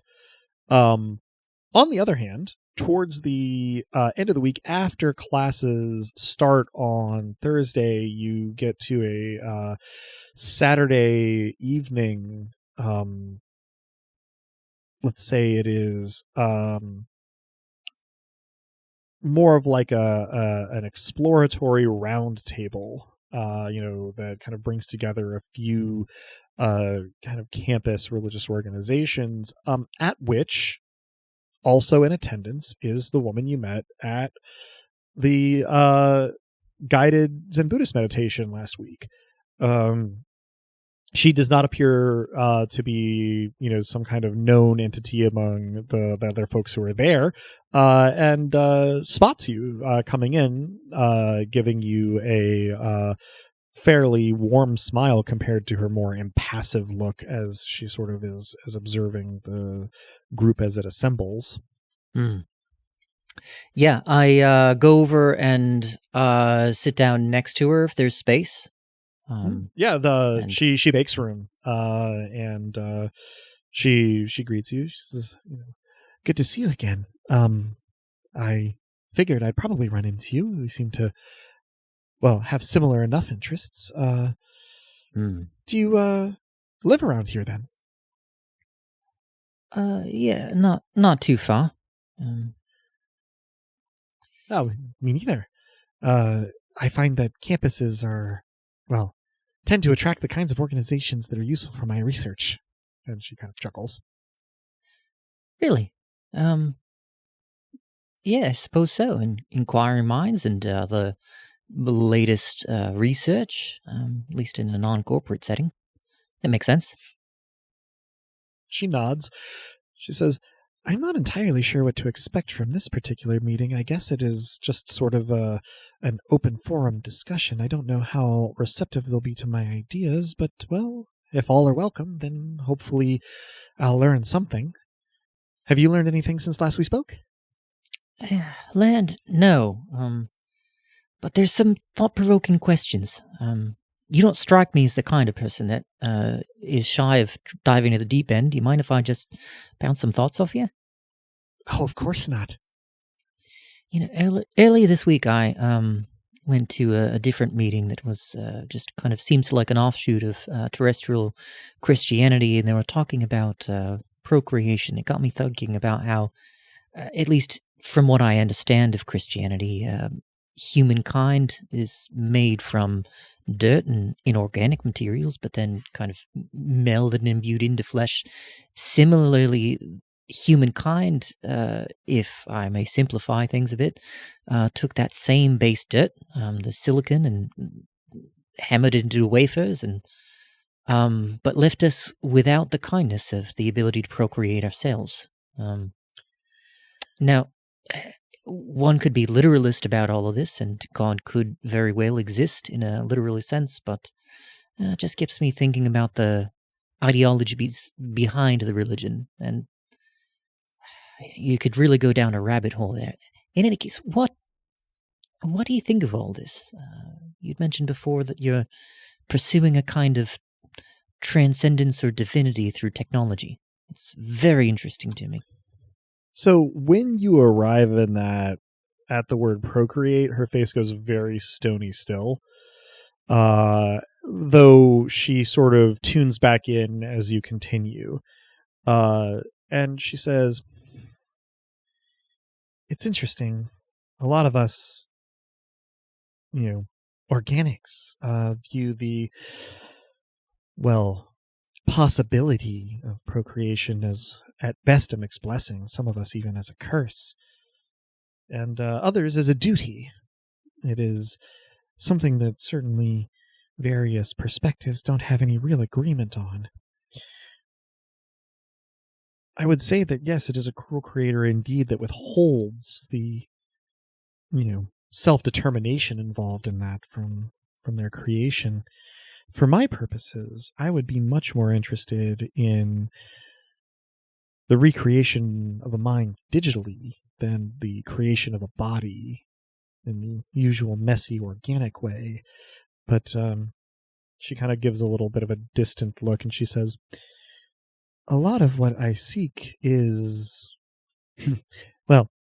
certain organizations would call it hedonistic, not in the sense of, pursuing physical pleasures for their own sake, but rather attempting to research the very concept so that I may recapture the spiritual transcendence and the attendant euphoria.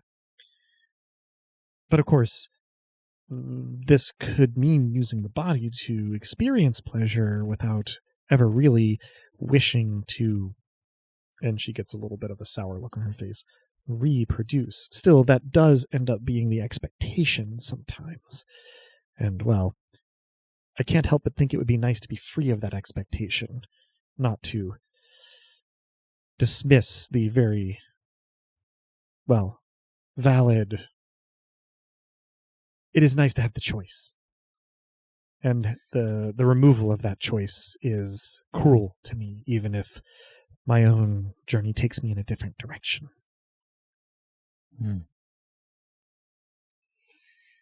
Yeah, I don't have the answers that I'm looking for just yet. I don't think I even have the questions, but it just strikes me that humankind seems to have known, at least in the vagueness of what it was trying to create, but still doesn't really understand the process that bridges the gap, at least as far as I'm aware. Maybe it's classified.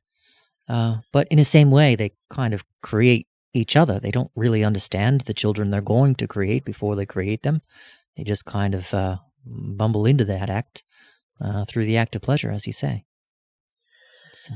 That does certainly seem to sometimes be the case, and I guess my greatest hope for androids is that when, not if, you finally do wrest the processes of recreating yourselves from our corporate masters, that it turns out to be a pleasant process.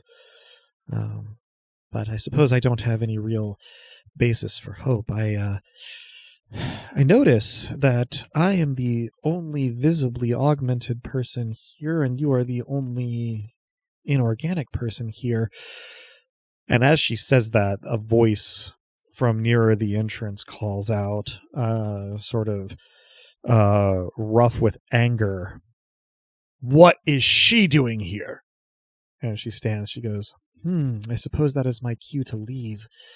I don't suppose they'll be more friendly to you, but, well, here's hoping. And without looking in the direction of the person who called out, she makes for a side exit. I'm curious who called out and if there's any further explanation or follow-up. You turn and look, and it is a older than most of the students in this area, but not like, it would not be inaccurate to describe him as a young man with kind of a sandy blonde part, wearing a sort of lightly colored button-up shirt and nondescript slacks, glaring after her as she leaves. And as she heads toward the door, his glare shifts toward you, but he has not said anything yet. I'm gonna get up and approach him. Say, pardon me, sir. What seems to be the trouble?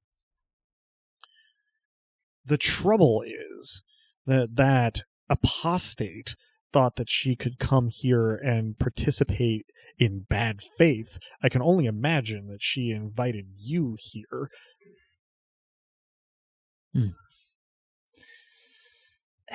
There's a lot to unpack there, but let's start.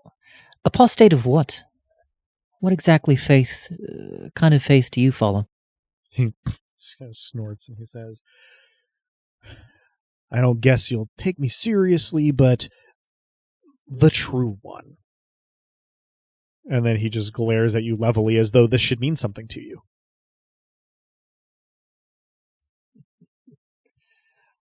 I, as a player, am trying to find the most ridiculous response to that, and I'm coming up blank. Christianity in space. Scientology? Oh.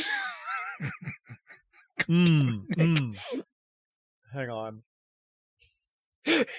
He gives you a blank look for a second before his face sort of goes red, and he gets a much angrier than supercilious look on his face, and he makes like he's going to spit on you, and then realizes that everybody is looking at the two of you and thinks better of it.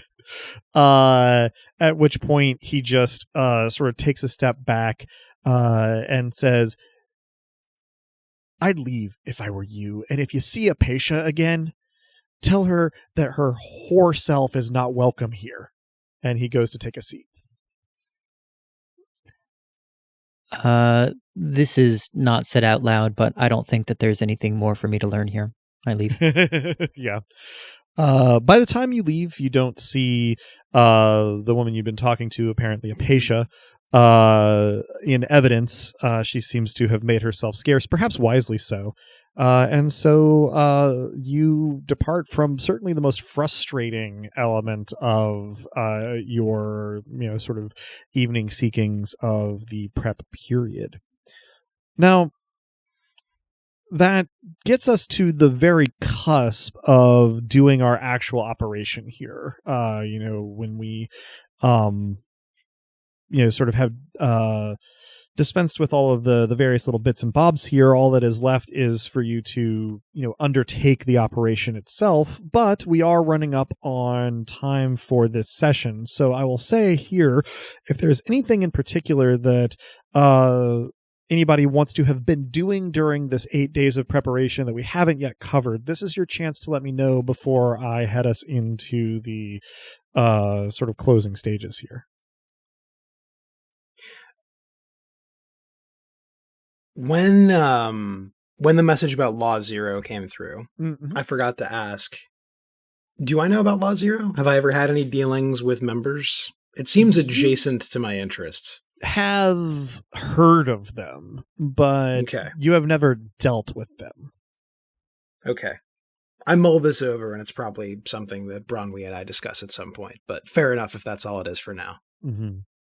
Yeah, Bronwyn is in a similar situation to you, as it turns out, where she is aware of Law Zero, and she's actually read some of what amounts to sort of like forum conversation about Law Zero, but it all kind of amounts to speculation. They are fair enough better at OPSEC than the Terabyte boys.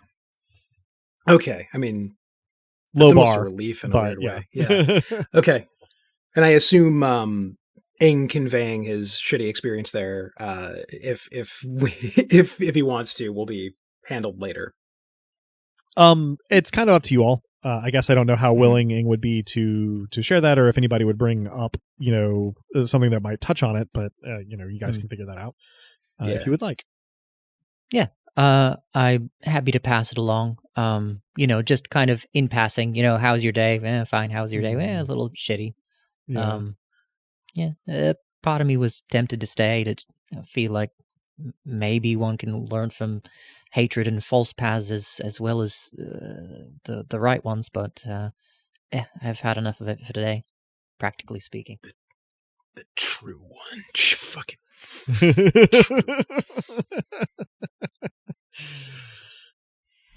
Did you happen to record an image of this person? I don't think that I have auto recording as part of my software suite, so I could certainly describe this person.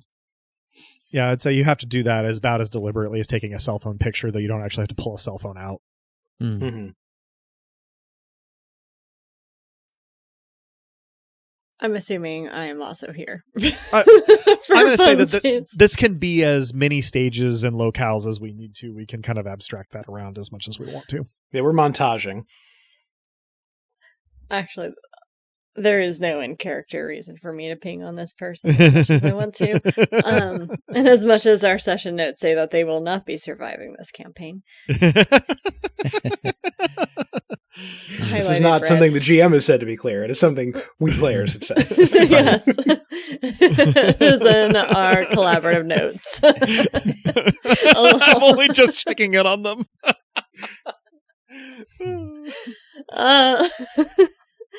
I will be taking this in-character time to look up the list of restaurants that Brock Choi gave me and see if I see any patterns, be that repeated names popping up in both the purchases and taxes for the restaurants, or if their location pings anything interesting. I would say that the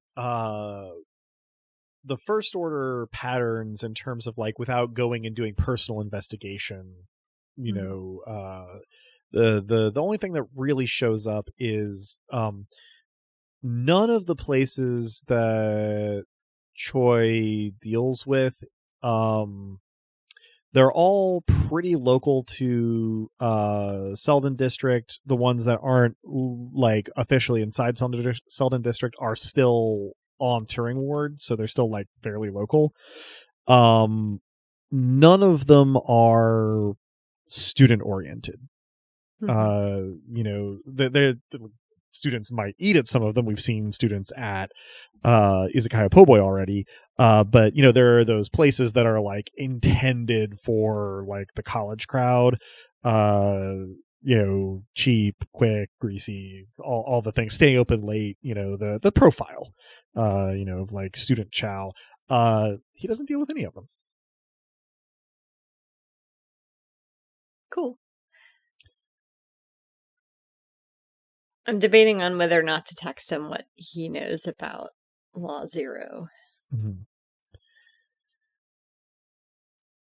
Do our other players have strong opinions for? I think a certain OPSEC Kremlin probably has strong opinions.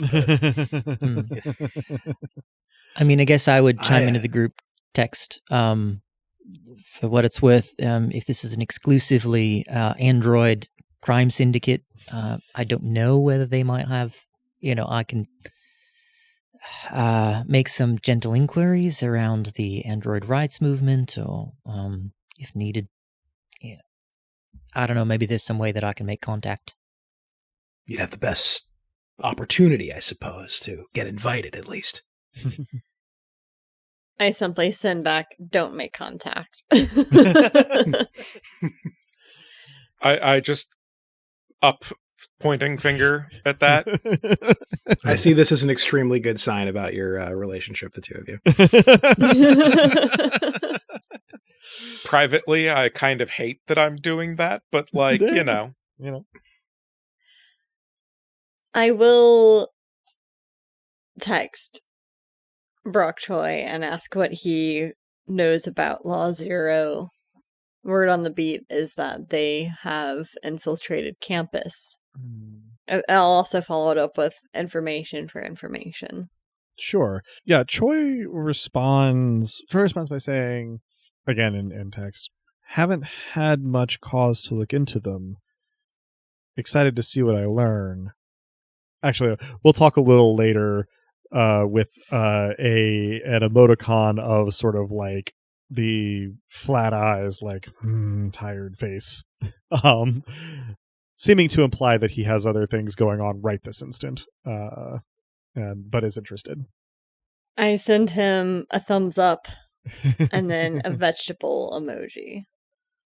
Which vegetable? Not the eggplant, if that's what you're asking. I was thinking not. I just wanted for the listener to be sure.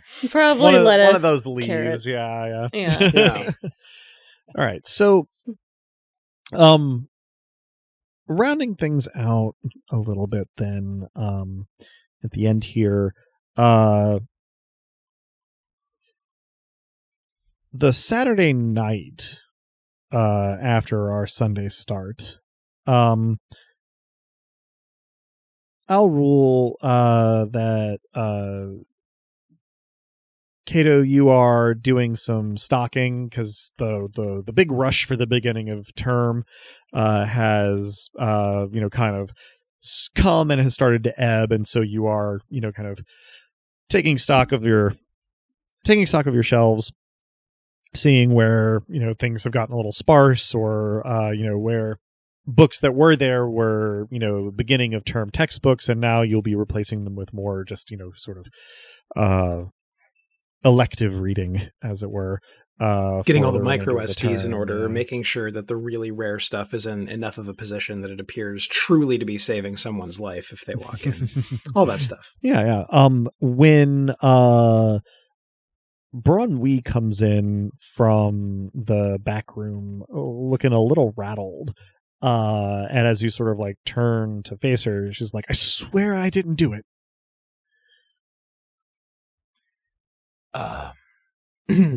What? There's a hole in the tarp, and it looks like something tried to get into whatever's below. I didn't look. I tried not to look, but I thought you'd want to know. The tarp back there, something cut it open. You're correct that I want to know that. Thank you. Yeah, I'm going to need to take a look at that. I tell whoever I'm talking to in the counter that I'll be a moment, and I go into the back room.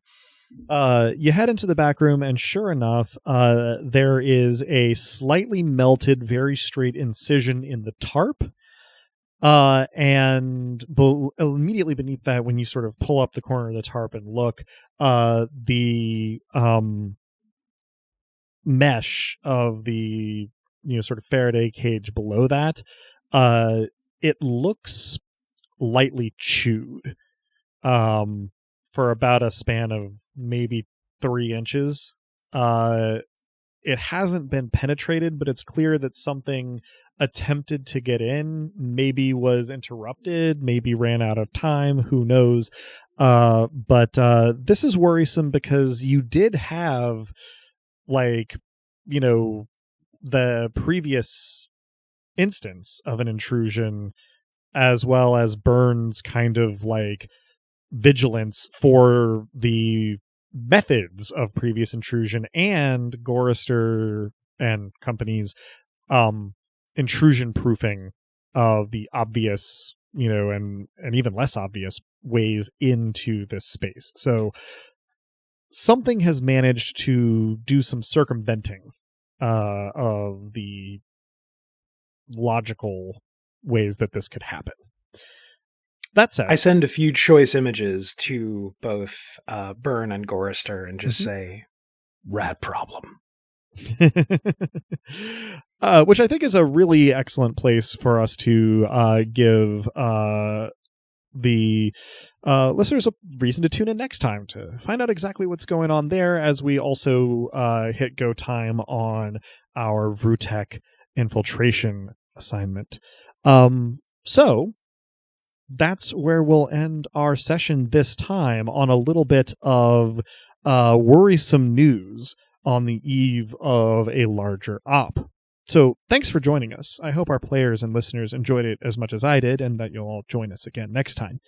If you're hearing us now, then you probably know where to listen to this, but we can be found on almost any place one can listen to podcasts, as well as on the wider web at dicepunks.com, and on co-host and Tumblr, and now Blue Sky, as at Dicepunks. With that, I think we're ready to say farewell, so say goodbye to the kind folks back on Earth, players.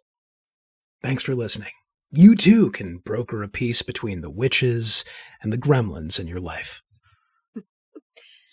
Thanks for listening, everyone. Tune in to future episodes to see the grisly death of a newly introduced NPC.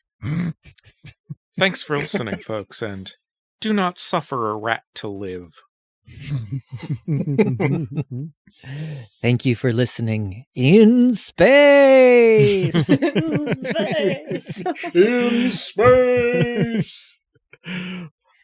Never not gonna make me laugh. In the meantime, as the poet once said, all the sense you are capable of does not seem to save you.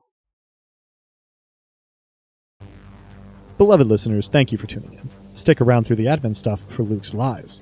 The music in this episode, Augment or Die, is by Emerson Boatwright and our very own bookmonger, Drew. Check out their other work at the link in the show notes. Editing and our rad new cover art was done by Joanne, who's appeared on the podcast now and again. Check out her work around the internet, where she goes by Anything Sews. Site design and graphics for dicepunks.com are by the one and only Officer Armitage, Robin. Hardwired Island is by Paul Macevic, Freya Erlingsdotter, and Minerva McJonda. You can find Hardwired Island at etten.itch.io/hardwiredisland. With hyphens between those words, links to the systems and authors can be found on the Punk Grimoire section of our website, dicepunks.com. Thanks so much for listening. If you liked what you heard, that's reward enough on its own, but if you're so inclined, you can help us out by rating and reviewing us wherever you listen to us, telling your friends who you think would like us to give us a listen, and even by heading over to our Patreon at patreon.com/dicepunks. We have fun rewards available to backers, including a patron-only Discord and access to the Dice Peaks after show for episodes 1.1 and following. Regardless, we hope you'll tune in again, and until then, remember, subtlety is for cowards.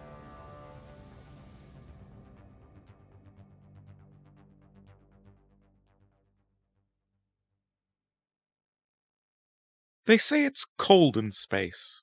And sure, technically that's true. In the near vacuum, it's that midpoint between the lower bounds of human comprehension and the lower bounds of scientific measurement. But when people say in space, I have to imagine they mean on Grand Cross. And on Grand Cross, it's never cold. There's some vague nod toward seasons, but in what I'm told is a Californian sense. Warmer than 70 is summer, and cooler than 70 is winter. Not like cold as a kid, where you cuddle up to any available warm body, or when you were bundled up to go outside to run around and play in the snow, but your mittens weren't waterproof, so your parents put plastic baggies on them in a vain effort to keep your hands dry and therefore warm. I haven't thought about wearing a proper winter coat in years. You barely get an opportunity for scarves unless they schedule a once-in-a-decade chill. But I shouldn't complain all that much. Being poor up here doesn't entail a certain risk of freezing to death, unlike down there. Plus, up here everything's networked, so I'll never have to worry about being bored.